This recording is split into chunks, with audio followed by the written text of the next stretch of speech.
indah mewarnai bumi yang ku cinta, menjanjikan aku terbang ke atas, ke langit ketujuh bersamamu. Bagaikan langit di sore hari berwarna biru, sebiru hatiku menanti kabar yang aku tunggu, peluk dan cium hangatnya untukku.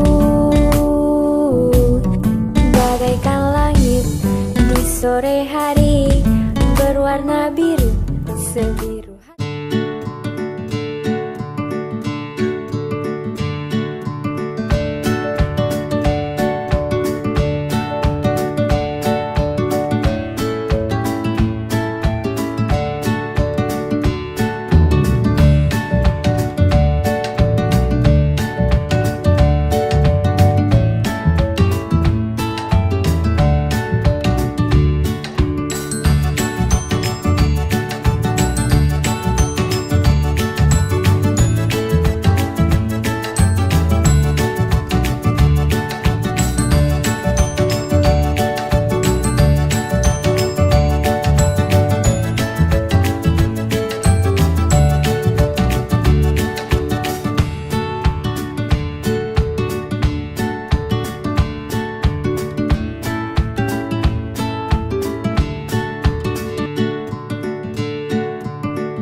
Based on the video just now, basically, we can see that the price for each product increased either much or little bit from 2009 to 2019.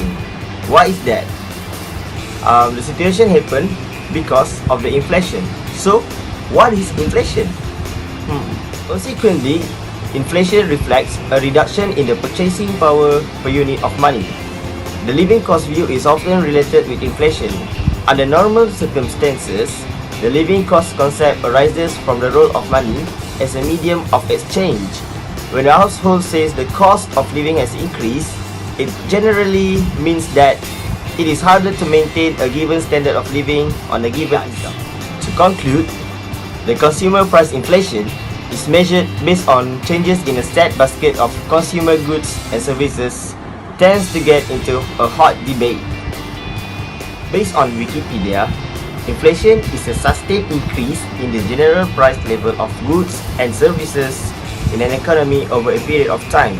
When the general price level rises, each unit of currency buys fewer goods and services, especially on its reliability as a good indicator to reflect the real inflation level, which is the purchasing power of money. In the meantime, households will continue examining their monthly data, which will determine their living cost. Simply put, the 1 ringgit today is much smaller than, let us say, 10 years ago. What it means is that the household in today's environment will end up being satisfied with fewer goods or services, or save less, or work harder to maintain the current living standard. The effects of each type of inflation are similar. The underlying causes are not necessarily the same.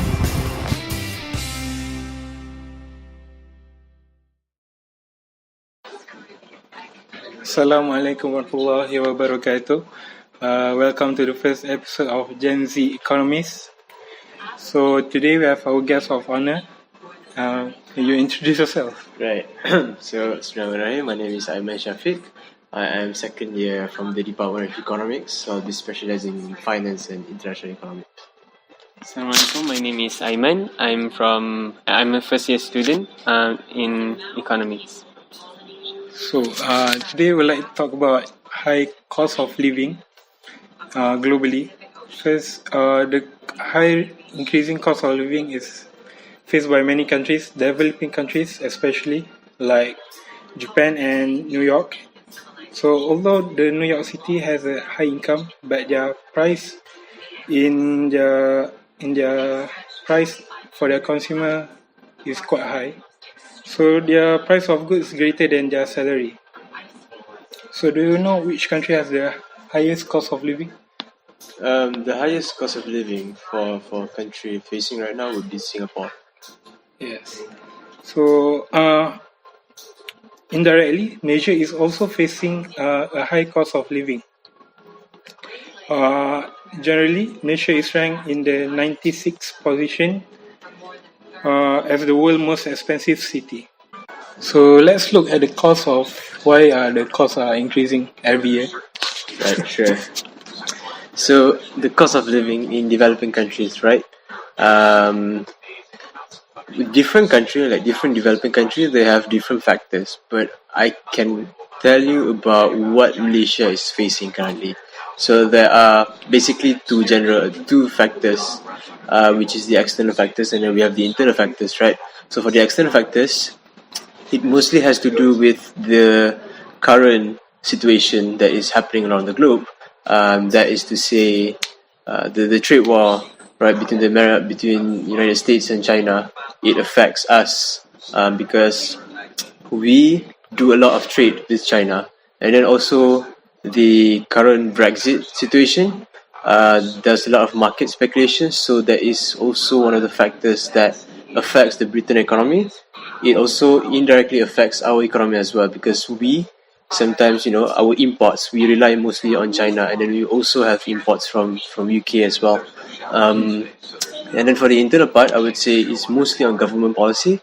Government policy, they transition from SST, and then they have GST, and then they return back to SST without knowing the consequences that the prices will never go down. That is one of the factors that they overlooked, is the matter of price. And then we can also look at the appreciation of the constantly rising costs of housing per se. I think, in general, that is what I can say. How can tax increase our cost of living? You said that we changed to SST, GST. Right. So the tax, right? The GST and the SST is focused on the goods and services. So when GST first introduced, they did not actually reduce their price, but they used the price plus with GST. So that's one layer. And as you know, the components of GST is that it's GST over GST over GST. So that actually contributes to a very high percentage for the inflation of the current goods and services. And then when we revert back to SST, the price from the GST, they did not turn down, they did not reduce at this significant amount. So we have one layer of GST, and then we introduce back SST, so there's another one layer, right? So all those goes to the government, and like the reason why the cost of living is high, the goods and services is priced very highly, and also like our income is very it rises very stagnantly, or at least slowly, because the government's initiative for the minimum wage, if the recent minimum wage one, right, that did not actually turn out as what the Pakatan Harapan government planned. So that is also like one of the concerns. So do you think Malaysians are given enough salary for their cost of living? Well, based on Bank Negara's statement, definitely no. Definitely no. Definitely no. Yeah. It's not enough. Definitely not enough. So that's it for the causes. I think it's because of increasing price and increasing low salary to cope up with the high price. So let's look at the solutions and how can we overcome this problem in terms of housing price, maybe. Okay, so for housing price, discrete Syafiq. Okay. Okay, from what I know, in the effort of the Malaysian government to bring the nation towards a high-income nation by 2020, the issue of rising cost of living turned out to be one of the biggest challenges. To increase in revenue is also among the main objectives set by the Malaysian government in achieving high income status by 2020. Various initiatives have been introduced, such as One Malaysia People's Aid (BRIM), One Malaysia Training Scheme (SLIM), and Rezeki and Usahawan. To deal with the lack of affordable homes, the authorities must work with the state government and private sector to build more of such houses. Affordable homes must be built at strategic locations in cities where most people are working. As for education and healthcare sectors, the government should maintain the subsidies provided to the people, especially those who in the low income group. The authorities should also educate the public to save for education and healthcare, especially for their children, since the costs are expected to increase in the future. Malaysians are hoping that no new taxes will be introduced or existing taxes increase, which could impact their livelihood. They also hope that government could introduce incentives and tax relief to reduce the increased cost of living. Among others, the tax relief for an income earner's wife should be increased to at least 8,000 ringgit Malaysia, while for each child it should be raised to at least 5,000 ringgit Malaysia. The tax relief for children below 18 years has been raised to 2,000 from 1,000 ringgit Malaysia since the budget 2016. The tax relief for wife with no income has also been raised from 3,000 to 4,000 ringgit Malaysia. That was a good explanation. So do you think that Malaysians are spending too much than they are earning? Maybe we could raise awareness on budgeting. That will help their cost of living, maybe. What do you think, Ayman? Does Malaysian spend too much? Is it? Yeah. Right. So, frankly speaking, we spend like the budget. I mean, like the budget for one household is in that sector. So, I mean, if I were to explain in a graph, there's a graph for that.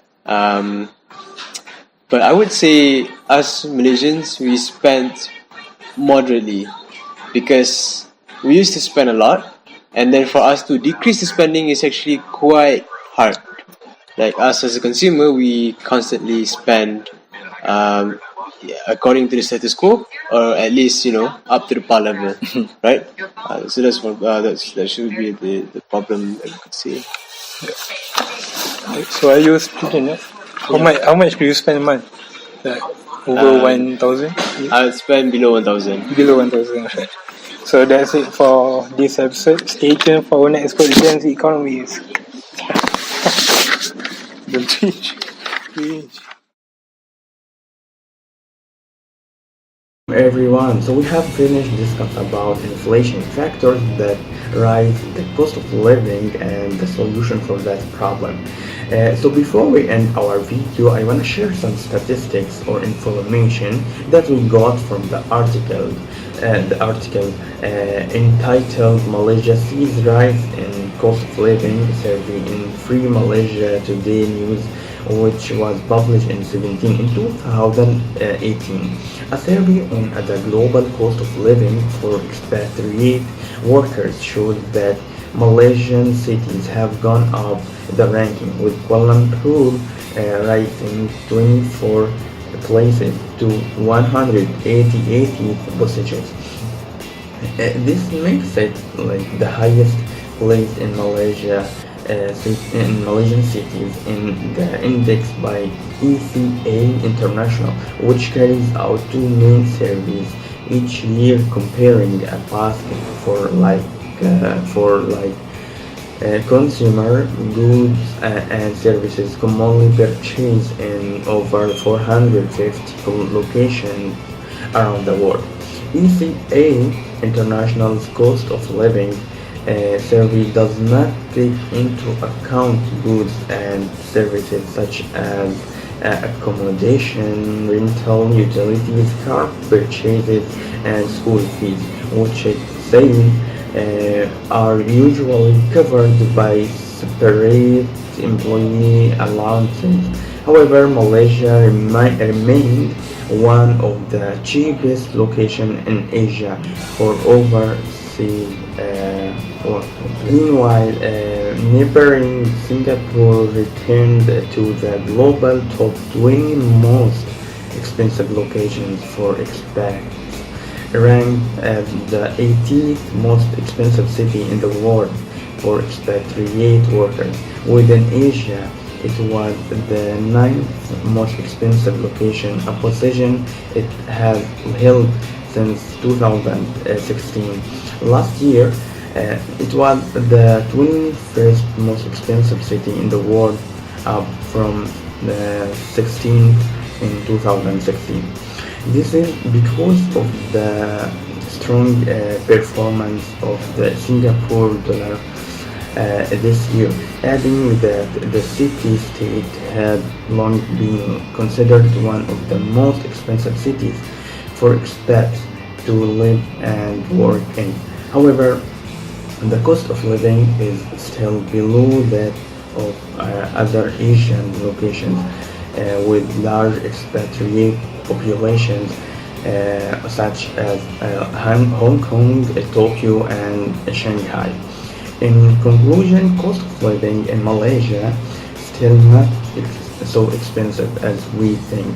We're still on the right path to achieve transformational 2050.